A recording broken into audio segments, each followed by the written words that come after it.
गांव से शहर को जोड़ने वाला एक पुराना और सुनसान रास्ता, जिसे लोग अब भूतिया रास्ता कहने लगे थे, रात के समय बिल्कुल वीरान रहता था। सालों पहले इस रास्ते पर कई हादसे हुए थे और तब से लेकर अब तक इस रास्ते के बारे में अजीब कहानियां प्रचलित थीं। कहते हैं कि जो लोग इस रास्ते से रात के समय गुजरते थे, उन्हें कोई ना कोई अदृश्य शक्ति महसूस होती थी। राहुल, जो शहर में नौकरी करता था, उस रात अपने गांव लौट रहा था।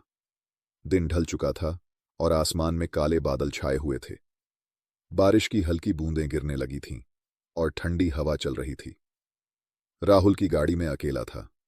वह जल्दी से जल्दी गांव पहुंचना चाहता था, लेकिन उसे पता था कि उसे भूतिया रास्ता पार करना होगा। गांव वाले उस रास्ते के बारे में कई डरावनी कहानियां सुनाते थे, पर राहुल ने कभी उन पर यकीन नहीं किया था। जैसे ही वह उस सुनसान रास्ते पर पहुंचा, उसकी गाड़ी का रेडियो अचानक अजीब अजीब सी आवाजें करने लगा। पहले उसने सोचा कि शायद सिग्नल खराब हो रहा है, लेकिन तभी रेडियो की आवाजें तेज और भयानक हो गईं। राहुल ने रेडियो बंद कर दिया, पर उसकी गाड़ी की हेडलाइट्स कमजोर पड़ने लगीं।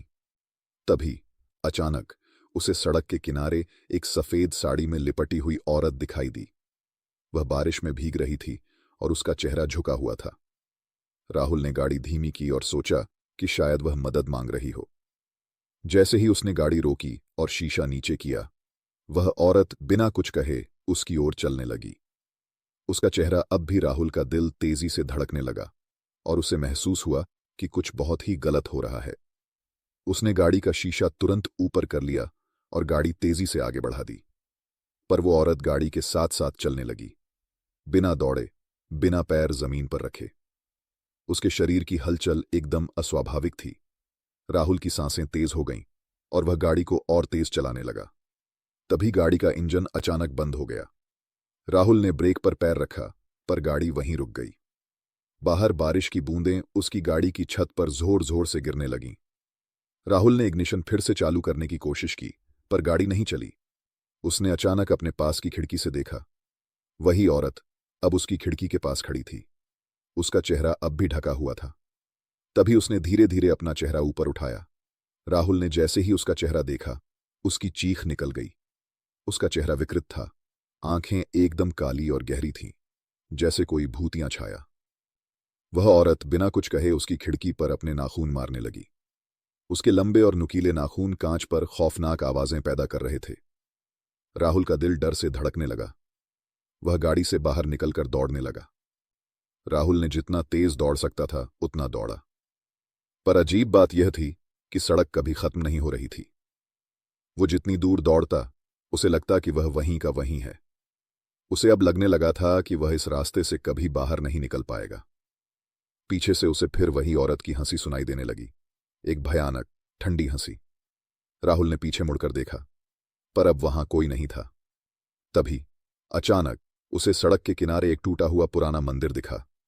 उसने सोचा कि शायद वहां उसे पनाह मिल जाए। वह तुरंत मंदिर की ओर भागा और अंदर घुस गया। मंदिर में घना अंधेरा था और एक पुरानी मूर्ति के सामने जलती हुई धूप बत्ती की धीमी रोशनी थी। राहुल ने वहां बैठकर गहरी सांस ली, पर तभी उसे लगा कि मंदिर में वह अकेला नहीं है। एक ठंडी हवा का झोंका मंदिर के अंदर आया और वह धीरे धीरे मूर्ति के पास जाने लगा। मूर्ति के पास पहुंचते ही उसे महसूस हुआ कि कोई उसे पीछे से देख रहा है। उसने मुड़कर देखा और वहां वही औरत खड़ी थी। उसकी आंखें अब लाल हो चुकी थीं और उसका विकृत चेहरा और भी डरावना लग रहा था। राहुल समझ गया कि वह अब बच नहीं पाएगा। औरत धीरे धीरे उसकी ओर बढ़ने लगी। राहुल ने जोर से चीखने की कोशिश की, पर उसकी आवाज नहीं निकली। उसके पैर जम गए थे और वह वहीं खड़ा रह गया। अचानक औरत उसके सामने आकर रुक गई और फुसफुसाई, तुम इस रास्ते से कभी नहीं निकल सकते। यह रास्ता उन्हीं का शिकार करता है जो इसे चुनौती देते हैं। राहुल की आंखों के सामने अंधेरा छाने लगा। औरत ने अपनी ठंडी उंगलियां उसकी गर्दन पर रख दीं और राहुल का शरीर धीरे धीरे ठंडा पड़ने लगा। अगली सुबह जब गांव वाले उस रास्ते से गुजरे, तो उन्होंने वहां राहुल की गाड़ी खाली पाई। उसके बारे में किसी को कोई खबर नहीं मिली।